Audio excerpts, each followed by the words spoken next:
चाहती है सरकार, लेकिन आपने बाबा साहब के मूर्ति की स्थापना करके आपने बाबा साहब के विचारों को जिंदा करने का काम किया है और जिंदा कौम इतिहास को बदलती है। इसलिए मैं आपसे कहना चाहता हूँ कि मैं जब ये बात सुनता हूँ, इलाहाबाद यूनिवर्सिटी में जब पढ़ते थे हम लोग, उस समय एकलव्य की मूर्ति बनी है ये ऑफिस के सामने, और जब एक एकलव्य की मूर्ति को देखते हैं तो एकलव्य के साथ जो छल है वो भी याद आता है। इसलिए सारी मूर्तियां जो इतिहास में छल करने वाले हैं उस छलों के खिलाफ खड़ा हुए थे, वो लोगों का विचार खड़ा हुआ था। इसलिए नौजवानों से मैं कहता हूँ कि आप अपने विचारों को के बातों को सुनना चाहिए। जो सुनता है वही बोलता है, वही देश का नेता बनता है, वही देश की विरासत की परंपरा को आगे बढ़ाता है। इसलिए मैं आपसे कहना चाहता हूँ, आप देख रहे हैं जब ये बात उठ रही है, आज बहुजन सम्मेलन में बहुजन आंदोलन की चुनौतियां क्या है, यही तो समझने की बात है।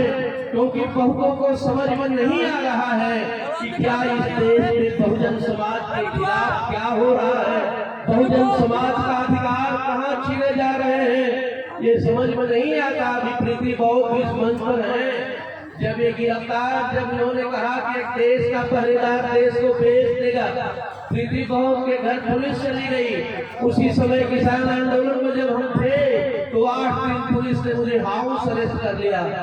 कैसे आपने समझा कि भारत का संविधान खतरे में है?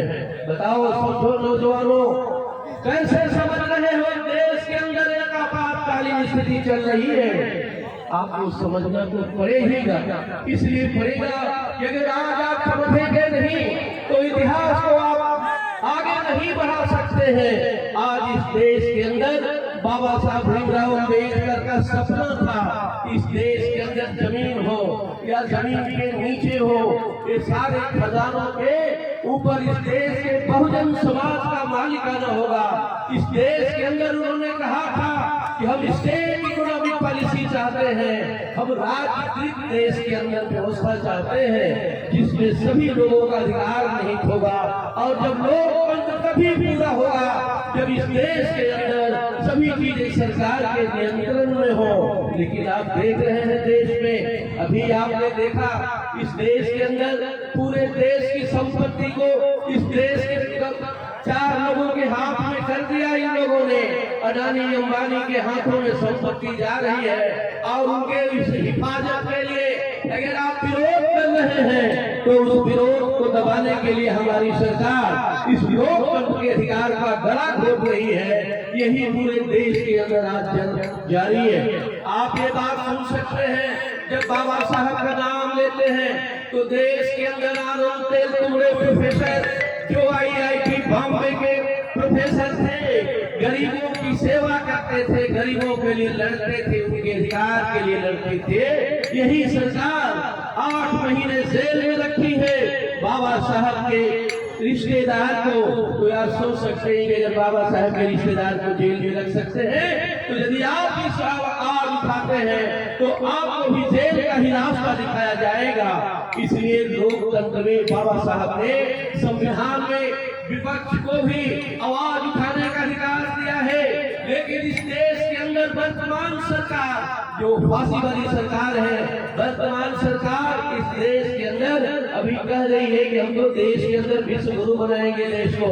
लेकिन मैं उनसे पूछना चाहता हूँ, इलाहाबाद यूनिवर्सिटी के छात्र 35,000 40,000 शुल्क क्यों बढ़ाया?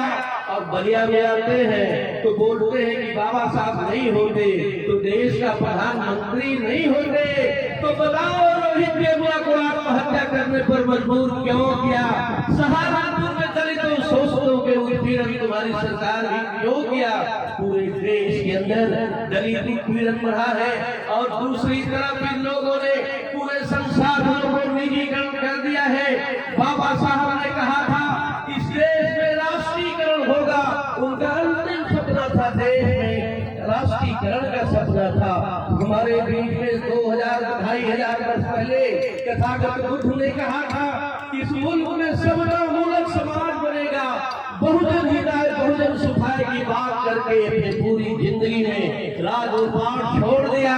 इसलिए मैं आपसे कहना चाहता हूँ कि आज आप क्या करेंगे, व्हाट इज रिजल्ट। ऐ मेरे नौजवानों, यही मैं कहना चाहता हूँ कि बहुजन आंदोलन की जो चुनौतियां हैं, हमारे विकास को रोक दिया गया, जो सरकारी क्षेत्र था वो रोक दिया गया, निजीकरण के हाथों में दे दिया, हमारा आरक्षण भी गए, इधर शुल्क बढ़ा दिया, कोई विद्यार्थी पढ़ नहीं सकता। इस देश का बहुजन समाज का विद्यार्थी अगर शिक्षा को तुम कहते हो कि शिक्षा व्यापार है, शिक्षा निजीकरण है, हमें ज्ञान की चीज नहीं रह सकती है, मैं तुमसे पूछना चाहता हूँ, इस देश के अंदर बाबा Saheb Bhimrao Ambedkar symbol of knowledge के रूप में दुनिया में नवाजे गए थे। अगर इस देश का बहुजन समाज अगर शिक्षित नहीं होता तो तुम भारत का संविधान लिखने के लिए तुम अलग देशों से भी भाग रहे थे।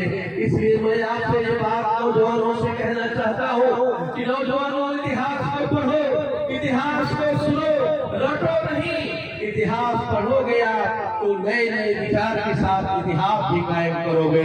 इसलिए रामधारी सिंह दिनकर एक बहुत बड़े कवि थे, उन्होंने कहा कुर्सी खाली करो, जनता आ रही है। तो मैं इस देश के पहरेदारों को कहना चाहते हैं जो अडानी अंबानी के पहरेदार बन गए हैं, अब तुम अपनी कुर्सी खाली करो, नहीं तो एक क्रांतिकारी बहुजन नौजवान आ रहे हैं, ये बदल के रख देंगे। मैं धनराज जी को बहुत धन्यवाद देता हूँ। पूर्वांचल जब भी उठता है तो उसकी अग्नि बहुत प्रचंड होती है। जयप्रकाश नारायण उठे थे, सरकार की क्यों हिला दिया था। ये देश के अंदर हम ये बात कहना चाहते हैं कि अब बुलडोजर की सरकार नहीं चलेगी, बहुजन नायकों की सरकार होगी आने वाले दिनों में।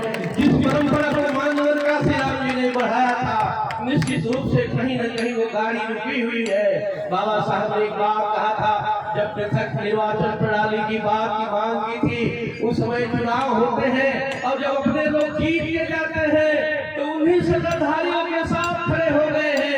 पार्लियामेंट के विधानसभा में मेंबर आज वर्तमान में जीत के गए हैं, वो कहाँ खड़े हो गए, वो अपने पद और प्रतिष्ठा लालच में, एमपी बनने के लालच में वो सरकार के साथ खड़े हो रहे हैं, जो बहुजन समाज के साथ आज भी वो गद्दारी कर रहे हैं। इसलिए मैं आपसे कहना चाहता हूँ कि मेरे दोस्त, आओ हम इस देश में बलिया से, इस देश के अंदर निजीकरण के खिलाफ लड़ेंगे और देश में बाबा साहब का सपना जो उनका था राष्ट्रीयकरण को पूरा करेंगे।